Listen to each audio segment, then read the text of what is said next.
proíbe partidos políticos receberem dinheiro de fora. Que agora os partidos políticos se diluem em várias ONGs, as ONGs promovem as pautas que os partidos políticos querem e passam a receber dinheiro de fora do país. Outro exemplo, organizações denunciam na ONU decretos de Bolsonaro que ampliam acesso às armas. Mas quais organizações que denunciaram o Bolsonaro e que pediram a derrubada dos decretos? Instituto Igarapé, o Conectas e o Instituto Sou da Paz.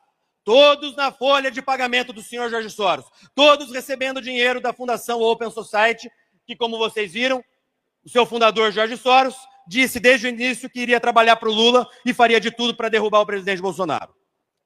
A Ford Foundation, outra grande fundação que tem, ao longo desses últimos anos, e aqui eu quero destacar que eu fiz questão de pegar os números entre 2020 e 2022. Ou seja, enquanto o presidente Bolsonaro tentava construir um Brasil melhor dentro daquilo que todos nós queremos para o futuro da nossa nação, entre 2022, governo Bolsonaro, a Ford Foundation destinou 500 milhões de reais para ONGs aqui do nosso país, para atrapalhar o presidente Bolsonaro, para atrapalhar o desenvolvimento do nosso país e para eleger o Lula.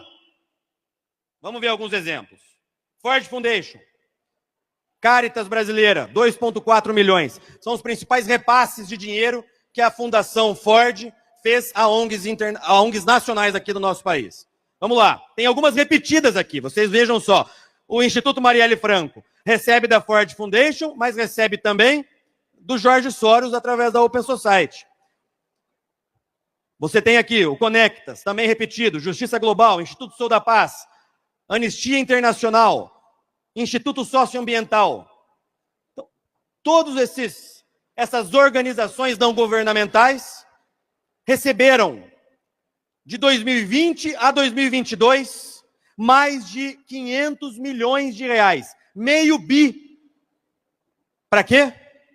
Interferir na política nacional, impedir o desenvolvimento do nosso país, inviabilizar o governo Bolsonaro e, no final das contas, interferir no processo eleitoral de 2022 de modo a favorecer o Lula, que foi o que eles fizeram. Aqui alguns exemplos. Mesma coisa. ONGs denunciam, vocês vejam que o modus operandi é sempre o mesmo. As fundações internacionais repassam dinheiro para as ONGs agem para inviabilizar o governo Bolsonaro. ONGs denunciam o governo Bolsonaro na ONU por violar direitos humanos. E ali, deixa eu voltar aqui rapidinho. Quais ONGs? Essas 3 ONGs que receberam dinheiro da Ford Foundation. Ford Foundation, inclusive, que teve uma das suas primeiras presidentes, a ex-ministra do Lula, presidentes aqui no país. A Rockefeller Foundation, 18 milhões destinados ao Brasil. Eu não vou entrar nesses próximos slides, porque o meu tempo está acabando e já o Paulo entra no palco. Então eu quero ir para a conclusão. Mas aqui vale a pena eu falar para vocês. Porque na política, gente, nada é coincidência. Então, vocês podem perceber, e a gente viu isso ao longo dos últimos anos, que se iniciou uma verdadeira cruzada contra o pensamento conservador. Uma perseguição completa às tias do Zap.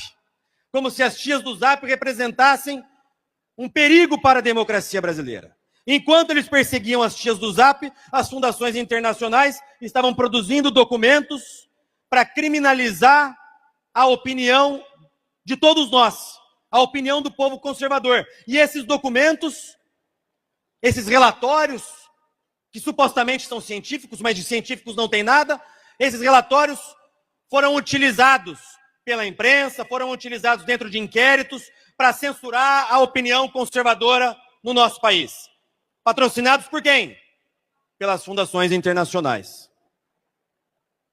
Eu posso disponibilizar para vocês essa apresentação, mas o que eu quero dizer é o seguinte: o nosso país é um país unido. O nosso país sempre foi um povo só. Nós somos um povo de maioria cristão. Nós somos um povo de maioria conservador. Nós somos um povo em que as pessoas são pessoas trabalhadoras e pessoas de bem. E o que existe hoje é um movimento dessas grandes fundações, não só interferindo na eleição do nosso país, mas é tentando impor uma outra cultura no nosso país, tentando atrapalhar o desenvolvimento do nosso país. Essas grandes fundações querem, no final das contas, mudar as bases que construíram a nossa nação. E as nossas bases, todos nós conhecemos porque elas são sólidas.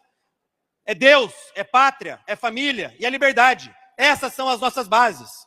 E as fundações internacionais, através dessas ONGs, tentam, todos os dias, através de grandes financiamentos, eliminar essas bases.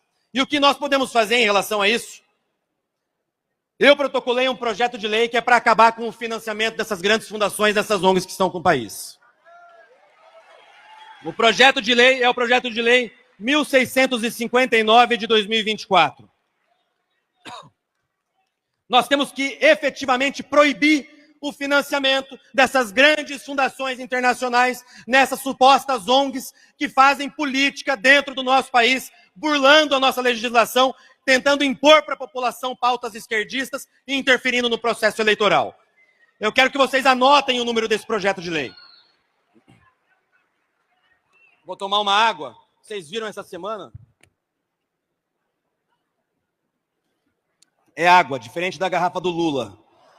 Porque vocês viram essa semana que ele pegou a água para tomar e depois saiu falando na garrafinha, achando que era falando no microfone. Né? O Biden da Silva. Né? Nós temos um presidente que, além de ladrão, é gagá. Senil. Então eu quero que vocês... Eu gostaria que vocês anotassem o número do projeto de lei. Hoje, sendo muito sincero para vocês, não vejo nesse momento clima para que esse projeto seja aprovado. Mas nós temos que fazer a nossa parte, que é fomentar essa discussão, que é levar essas informações ao público, para que, ainda nessa legislatura, a gente consiga votar o projeto de lei 1659 de 2024, para proibir que essas grandes fundações continuem ameaçando a soberania nacional do nosso país, para impedir que essas grandes fundações façam política e interfiram no processo democrático. Nós somos um povo soberano e nós temos o direito de fazer a nossa política do nosso jeito, sem essas grandes fundações quererem impor as suas regras aqui no nosso país. Para finalizar, porque eu já estou vendo o nosso Marco ali no palco me chamando. Para finalizar, todo apoio, irrestrito apoio ao nosso sempre ex e futuro presidente Jair Messias Bolsonaro.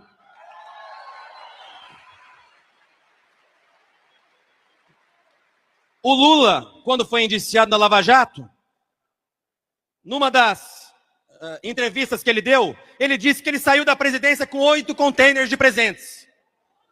11 containers de presentes. O relógio que ele usa no pulso foi presente. A caneta que ele assinou a posse dele no dia 1º de janeiro, vocês vão se lembrar que ele veio com uma história mentirosa dizendo que ele tinha ganhado de um trabalhador do interior do Piauí. Aquela caneta vale R$6 mil. Que trabalhador que tem condição de comprar uma caneta de R$6 mil para dar para o Lula? Ele ganhou de presente aquela caneta. E nunca ninguém processou o Lula pelos presentes que ele recebeu. Então, todo irrestrito apoio ao nosso ex-futuro e sempre presidente Jair Messias Bolsonaro. Que Deus abençoe cada um de vocês, que Deus abençoe Santa Catarina, que Deus abençoe a nossa nação. Muito obrigado.